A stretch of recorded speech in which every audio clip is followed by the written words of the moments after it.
প্রিয় ছাত্রছাত্রীবৃন্দু, অনলাইন ক্লাসে আমি মোহাম্মদ আতিকুর রহমান, হিসাব বিজ্ঞান, বেলচলা শহীদ শামসুজ্জোহা সরকারি কলেজ, গুরুদাসপুর, নাটোর। অনলাইন ক্লাসে তোমাদের সুস্বাগত। কি প্রিয় শিক্ষার্থী, তোমরা কি সবাই ভালো আছো? হ্যাঁ, অনেকদিন পর তোমাদের সাথে দেখা। কি আমাদের ক্লাসগুলো কি তোমরা নিয়মিত কি দেখছো বা বাসায় কি ভালো মতো পড়াশোনা করছো? হ্যাঁ, আমাদের ক্লাসগুলো তোমরা যদি প্রতিদিন নিয়মিতভাবে দেখো এবং অঙ্কগুলো যে করানো হয় এই অঙ্কগুলো যদি তোমরা দেখো এবং এই অঙ্ক দেখে আরও কিছু কিছু অঙ্ক তোমরা অনেকগুলো অঙ্ক করতে পারবে। তাই এই কোভিড-19 তোমরা এদিক ওদিক ঘোরাফেরা না করে যদি বাসায় বসে আমাদের অঙ্ক ক্লাসগুলো যদি তোমরা উপভোগ করো, তাহলে তোমরা যে ক্লাস থেকে বঞ্চিত হয়েছো তাহলে সেগুলো অবশ্যই কি ভালো মতো করতে পারবে, নাকি? তাহলে তোমরা কি সবাই ভালো আছো? আলহামদুলিল্লাহ, ভালো আছি। তাহলে আমি আজকে তোমাদের সামনে একটা চ্যাপ্টার আলোচনা করছি। গতদিনে আমরা কি নগদ প্রভাব বিবরণী একটা অঙ্ক করাইছিলাম। তো আমি আরেকটা অঙ্ক তোমাদের সামনে তুলে ধরবো, যাতে তোমরা কি আরেকটা সুবিধা ভোগ করতে পারো।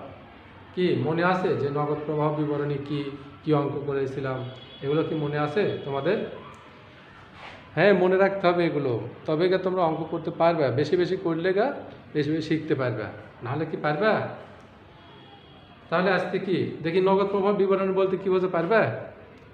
What is cash inflow? পারবে না? দেখো, একটু একটু মনে করে দেখো। ধরো যে কোনো নগদ অর্থের আগমন, একটা নির্দিষ্ট সময় নগদ অর্থের আগমন এবং বহির্গমন ঘটে, সেটাই হচ্ছে ক্যাশ ইনফ্লো। তাহলে কি ক্যাশ ইনফ্লো এবং ক্যাশ আউটফ্লো কাকে বলে? ক্যাশ ইনফ্লো এবং ক্যাশ আউটফ্লো, ক্যাশ নগদ অর্থের আগমন এবং নগদ প্রবাহের বিবরণ, সেটাই হচ্ছে নগদ প্রবাহ বিবরণ, নাকি? মনে পড়ছে? তাহলে আজকে আমরা একটা অঙ্ক করব।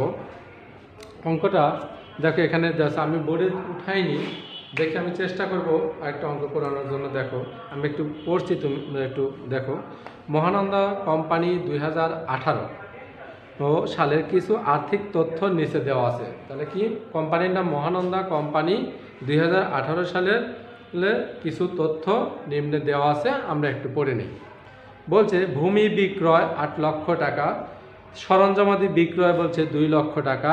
তাহলে কি ভূমি বিক্রয়, সরঞ্জামাদি বিক্রয় আর মজুত পণ্য বৃদ্ধি হচ্ছে 50,000 টাকা, দালান কোঠা নির্মাণ হচ্ছে 3 লক্ষ টাকা, প্রাপ্য হিসাব বৃদ্ধি হচ্ছে 50,000 টাকা, আর দীর্ঘমেয়াদী বিনিয়োগ বিক্রয় 50,000 টাকা, দীর্ঘমেয়াদী বিনিয়োগ ক্রয় হচ্ছে 3,50,000 টাকা। এই করণীয় নগদ প্রবাহ বিবরণী তৈরি করে বিনিয়োগ কার্যক্রমে নিট নগদ প্রবাহের পরিমাণ নির্ণয় করা। আমাকে করতে বলছে কি নিট নগদ প্রবাহের পরিমাণ নির্ণয় করতে বলছে। তাহলে প্রথমে আমরা কি করবো, একটা ছক আঁকায় নেই। তাহলে ছকটা কীভাবে আঁকাবো দেখো, এইভাবে টান দিয়ে নিলাম।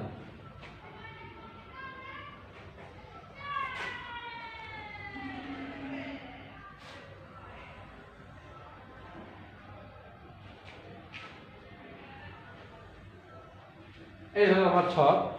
এখানে আমরা কি করব, আমাদের কোম্পানির নাম, কোন অঙ্কটা করছি, মানে কোন ক্যাশ ফ্লো স্টেটমেন্ট সেটা, তা বাদ হচ্ছে কত সাল, এগুলো আমরা উপরে লিখব, হেডিংটা লিখব।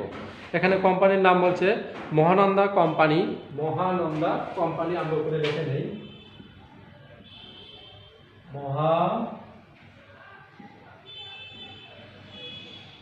মহানন্দা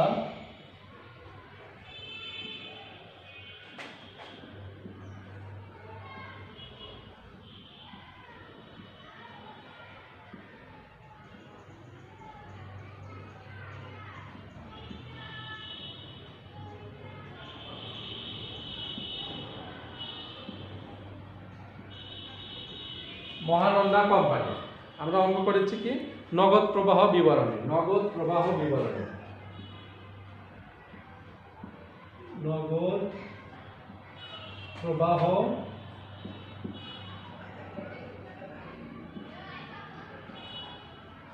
বিবরণী।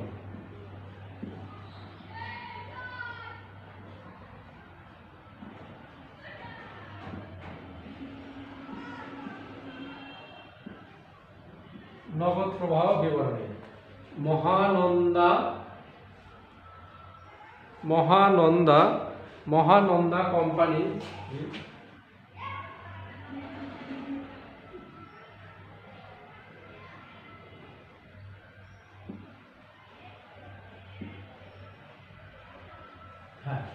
মহানন্দা কোম্পানি নগদ প্রবাহ বিবরণী। সালটা কত? 2018 সালে 31শে ডিসেম্বর। সমস্ত বছরের জন্য প্রস্তুত। 2018 সালে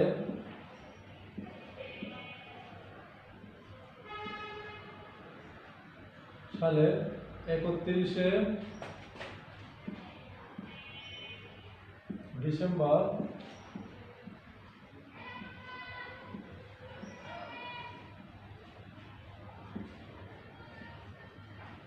31শে ডিসেম্বর সমাপ্ত বছরের জন্য প্রস্তুত।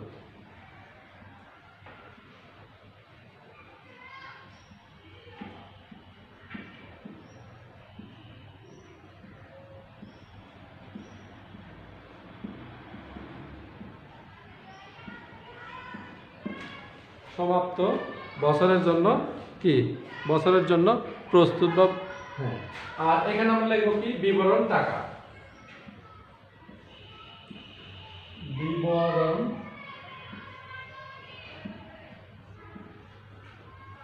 এখানে কি? টাকা।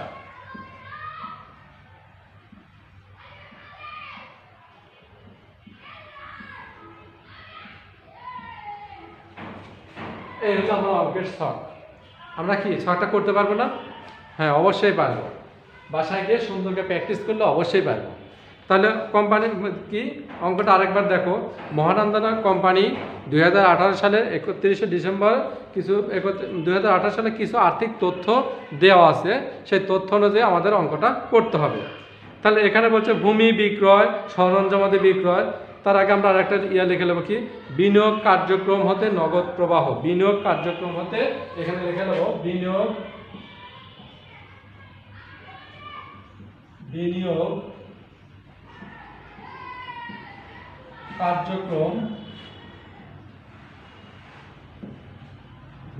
কার্যক্রম হতে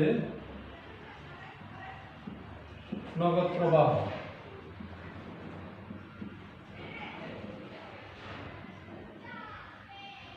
আর একটা কলম ড্যাশ দিয়ে রাখলাম।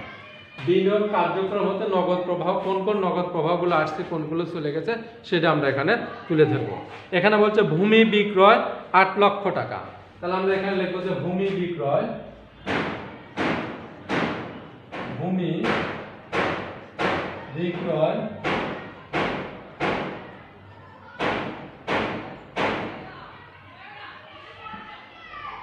ভূমি বিক্রয় 8 লক্ষ টাকা আমরা মানি কলমে বসা দিলাম। এই শূন্যগুলো আমরা একটু ফাঁক ফাঁক করে রাখবো, যাতে কি আমরা ক্যালকুলেটর ছাড়াও, অনেক সময় দেখা যায় যে আমাদের কাছে ক্যালকুলেটর নাই, তখন আমরা কি করব? ক্যালকুলেটর ছাড়া যাতে আমরা যোগটা করতে পারি বা বিয়োগটা করতে পারি, তাহলে আমাদের সুবিধা হবে। এই জন্য একটু ফাঁক ফাঁক করে রাখবো। তারপরে বলছে কি? সরঞ্জামাদি বিক্রয় 2 লক্ষ টাকা। সরঞ্জামাদি বিক্রয়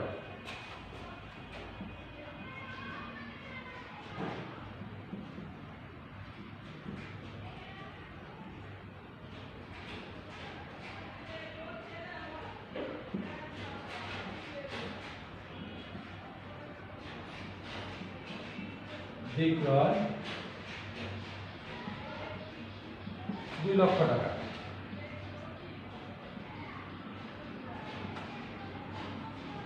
তারপরে বলছে ভূমি বিক্রয় লিখলাম, সরঞ্জামাদি বিক্রয়। তারপর দালান কোঠা নির্মাণ। দালান কোঠা নির্মাণে কত টাকা আছে? 3 লক্ষ টাকা। নির্মাণ, দালান কোঠা নির্মাণ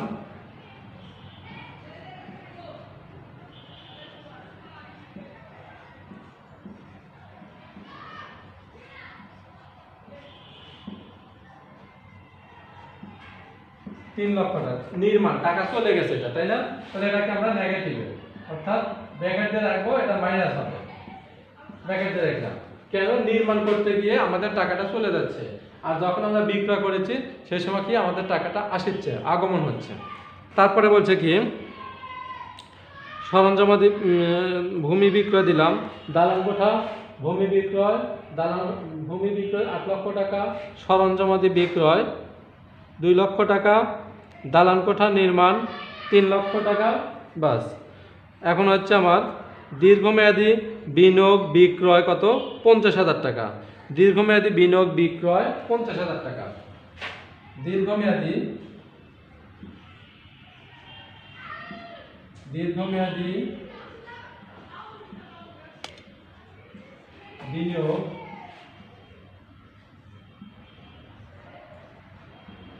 বিনিয়োগ বিক্রয় 50,000 টাকা।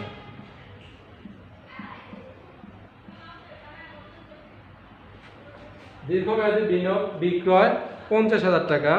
তারপরে আছে দেখো দীর্ঘমেয়াদী বিনিয়োগ ক্রয় আছে 3,50,000 টাকা। দীর্ঘমেয়াদী বিনিয়োগ ক্রয়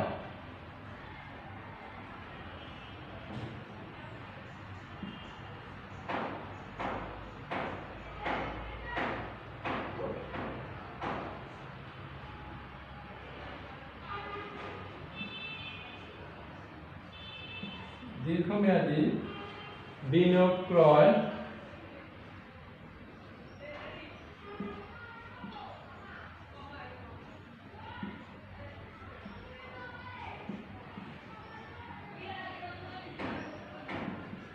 দীর্ঘমেয়াদী বিনিয়োগ ক্রয় আছে 3,50,000 টাকা।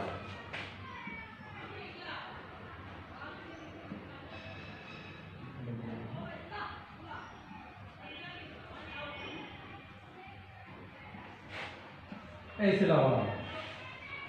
দেখো এখানে বলছে ভূমি বিক্রয় করে পাইছি আমরা 8 লক্ষ টাকা, সরঞ্জামাদি বিক্রয় পাইছি 2 লক্ষ টাকা। এটা হচ্ছে বিক্রয় করার পরে আমরা পাইছি। আর হচ্ছে দালান কোঠা নির্মাণ করতে গিয়ে আমাকে খরচ হয়েছে 3 লক্ষ টাকা, আমি মাইনাস করে দিলাম। তারপরে বলছে দীর্ঘমেয়াদী বিনিয়োগ বিক্রয় করছে আমরা 50,000 টাকা, এটা হচ্ছে পজিটিভ, মানে বিক্রয় করে টাকা পাইছি, যার কারণে আমরা কি নেগেটিভ করলাম না। তারপরে বলছে দীর্ঘমেয়াদী বিনিয়োগ ক্রয় করছি 3,50,000 টাকা। এই ছিল আমার অঙ্ক। এখন আমরা কি করব, যেগুলো পজিটিভ সেগুলো আমরা যোগ করে 8 দিয়ে 10,50,000 টাকা। আর মাইনাস আছে আমার কত? 3 3 6,50,000 টাকা। তার মানে আমার 4 লক্ষ টাকা মাইনাস করলে প্লাস মাইনাস করলে দেখা যাচ্ছে কি 4 লক্ষ টাকা।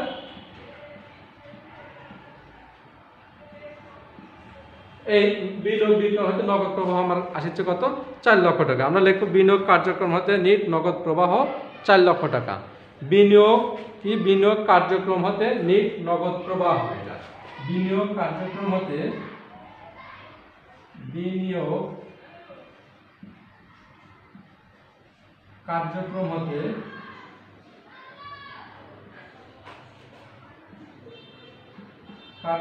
হতে নিট নগদ প্রবাহ।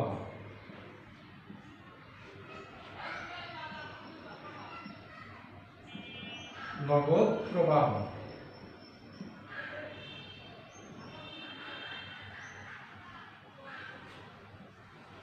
এই ছিল আমার অঙ্ক, যে মহানন্দা কোম্পানি নগদ প্রবাহ বিবরণী 2018 সালে 31 ডিসেম্বর সমাপ্ত বছরের জন্য বিবরণ টাকা। তো বিনিয়োগ কার্যক্রম হতে নগদ প্রবাহ, এখানে অঙ্কে আমার দেওয়া আছে যে ভূমি বিক্রয় হচ্ছে 8 লক্ষ টাকা, আর সরঞ্জামাদি বিক্রয় হচ্ছে 2 লক্ষ টাকা। আমরা বসাতে ভূমি বিক্রয় 8 লক্ষ টাকা, সরঞ্জামাদি বিক্রয় 2 লক্ষ টাকা, দালান কোঠা নির্মাণে 3 লক্ষ টাকা খরচ, আর হচ্ছে দীর্ঘমেয়াদী বিনিয়োগ বিক্রয় করছে 50,000 টাকা, আর দীর্ঘমেয়াদী বিনিয়োগ ক্রয় করছে 3,50,000 টাকা। তাহলে যেগুলো আমরা ক্রয় করেছি সেগুলোকে আমরা নেগেটিভ ব্র্যাকেট দিয়ে রাখলাম, আর যেগুলো হচ্ছে আমরা বিক্রয় করে টাকা এসেছে সেগুলো আমরা কি ব্র্যাকেটের মধ্যে রাখলাম। এই আইটেমগুলো আমার ছিল কি নগদ প্রবাহ বিবরণে আগমন এবং ইনফ্লো এবং আউটফ্লো। এখানে আরেকটা কথা বলছে কি মজুত পণ্য বৃদ্ধি, আর হচ্ছে আরেকটা আইটেম আছে তোমার প্রাপ্য হিসাব বৃদ্ধি, এগুলো এর মধ্যে আসবে না, যেহেতু এখানে আমার অঙ্ক করা হচ্ছে ইনফ্লো এবং আউটফ্লো। এই ছিল তোমাদের অঙ্ক। আশা করি কি সবাই বুঝতে পারছো? কি বোঝা যাবে? যদি বুঝতে পারো তাহলে তোমরা বাসায় গিয়ে এই অঙ্কের সাথে মিল করে তোমরা এটা দেখলে হয়তো অনেকটা তোমরা ধারণা পাবে, আরও পরবর্তী অঙ্কগুলো তোমরা করার সুযোগ পাবে। তোমরা দেখবে বই খুললে পারে অঙ্কের ক্যাটাগরিগুলো এইরকমই, তোমরা বেশি বেশি করবে, তাহলে কি অঙ্কগুলো করতে তোমাদের সুবিধা বা সহজ হবে। আর কোভিড-19 কারণে কি তোমরা কখনো বাড়ি বা বাসা থেকে কি কখনো বের হবে না। বের হলে জরুরি প্রয়োজনে বের হলে কি মাস্ক নিয়ে বের হবে, স্বাস্থ্যবিধি মেনে চলবে, আমাদের কি প্রধানমন্ত্রী শিক্ষামন্ত্রীর নির্দেশ মোতাবেক নিয়মকানুন মেনে চলবে কি, আর নিয়মিত পড়াশোনা করবে। যে কোনো সময় তোমাদের পরীক্ষা রুটিন বের হতে পারে, ফর্ম ফিল আপ আসবে, পরীক্ষার রুটিন বের হবে। তাই তোমরা শ্রেণীকক্ষে বসে যে ক্লাস আগে করছো সেরকম আশা না রেখে তোমরা কি সময় নষ্ট না করে বাসা বসতে সুন্দর করে পড়াশোনা করবে।